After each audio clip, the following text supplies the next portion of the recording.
नमस्कार। जी नए समाचार में आपका स्वागत है। यूपी की 9 सीटों पे उपचुनाव हो रहा है और जिसको लेकर के सियासी सरगर्मी बढ़ गई है। आपको बता दें कि 9 सीटों पर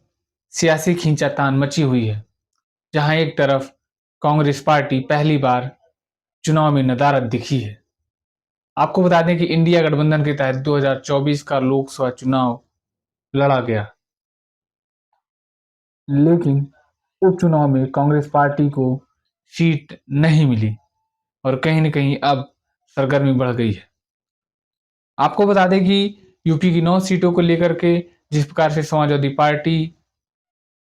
काफ़ी हौसले से बुलंद है, क्योंकि 2024 के लोकसभा चुनाव में समाजवादी पार्टी का अब तक का बेहतरीन प्रदर्शन रहा है और अब उसके बाद से यूपी की 9 उप विधानसभा चुनाव को लेकर के समाजवादी पार्टी ने जिस प्रकार से पीडीए का नारा दिया है, कहीं न कहीं अखिलेश यादव 2024 के लोकसभा चुनाव में पीडीए को अमली जामा पहनाने में काफ़ी कामयाब रहे हैं और अब उपचुनाव में जिस प्रकार से पीडीओ को लेकर के ही वो आगे बढ़ रहे हैं, वहीं एक तरफ देखा जाए तो भारतीय जनता पार्टी 9 सीटों पर जो चुनाव हो रहे हैं उसमें एक सीट आरएलडी के खाते में दिया है और बाकी 8 सीटों पे खुद कैंडिडेट उतारे हैं। और अब वहीं मामला बढ़ता जा रहा है, क्योंकि अगर देखा जाए तो एक तरफ बहुजन समाज पार्टी भी चुनावी मैदान में है, क्योंकि अगर बहुजन समाज पार्टी की बात करें तो बहुजन बीएसपी का 2022 के विधानसभा चुनाव में मात्र 1 सीटें ही आई थी और 24 के लोकसभा चुनाव में खाता नहीं खुला था। तो अब बीएसपी किस प्रकार से उपचुनाव में अपने हौसले बुलंद करेगी, क्योंकि देखा जाए तो बीएसपी का जो कैडराइट वोटर है वो कहीं न कहीं डाइवर्ट होता दिख रहा है और अब वो अपने वोटरों को किस प्रकार लुभाने में कामयाब हो पाएंगी, ये तो आने वाला वक्त बताएगा। लेकिन आपको बता दें कि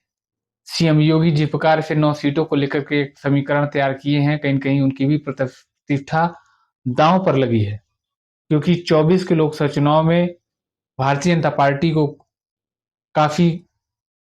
नुकसान उठाना पड़ा है और अब उपचुनाव को लेकर के जिस प्रकार से समीकरण बन रहा है, अगर उपचुनाव में जिस भी पार्टी की जीत तय होगी, कहीं न कहीं 2027 का समीकरण तय होने जा रहा है।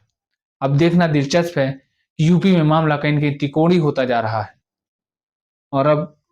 परिणाम आने के बाद देखना दिलचस्प होगा कि क्या सीएम योगी अपनी साख बचाने में कामयाब हो पाएंगे या फिर अखिलेश यादव ने जो पीडीए का नारा दिया है वो फिर से एक बार इतिहास दोहराने में कामयाब हो पाएगा। हालांकि आगे की अपडेट के लिए बने रहिएगा पीएनआई समाचार के साथ।